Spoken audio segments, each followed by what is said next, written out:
નમસ્કાર, આપ જોઈ રહ્યા છો આઝાદ મીડિયા લાઈવ। 2 દિવસ પહેલા ગુમ થયેલા વિદ્યાર્થીની હત્યા કોણે અને કયા કારણોસર કરી, પોલીસ તપાસનો વિષય।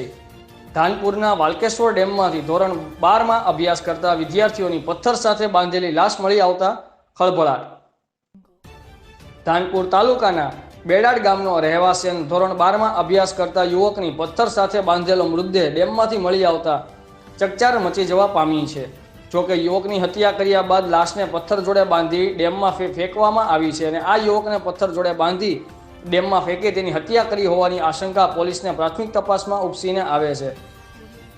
પ્રાપ્ત માહિતી અનુસાર ધાનપુર તાલુકાના બેડાડ ગામના કાળિયા ફળિયાનો રહેવાસી અને નાગટી હાઈસ્કૂલમાં ધોરણ 12માં અભ્યાસ કરતો મહેન્દ્ર મનુભાઈ પટેલ 2 દિવસ અગાઉ ઘરેથી ગુમ થઈ ગયો હતો, જે અંગે તેમના પરિજનો દ્વારા ધોરણ 12માં અભ્યાસ કરતા વિદ્યાર્થીની શોધખોળ હાથ ધરવામાં આવી હતી।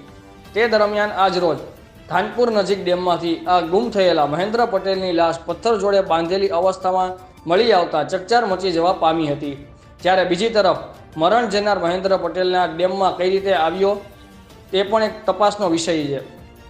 ધોરણ 12માં અભ્યાસ કરતા વિદ્યાર્થીને કોને કયા કારણોસર હત્યા કરી લાશને પથ્થર વડે બાંધી ડેમમાં ફેંકી દીધી તે ચર્ચા સમગ્ર પંથકમાં ફેલાયા પામી છે।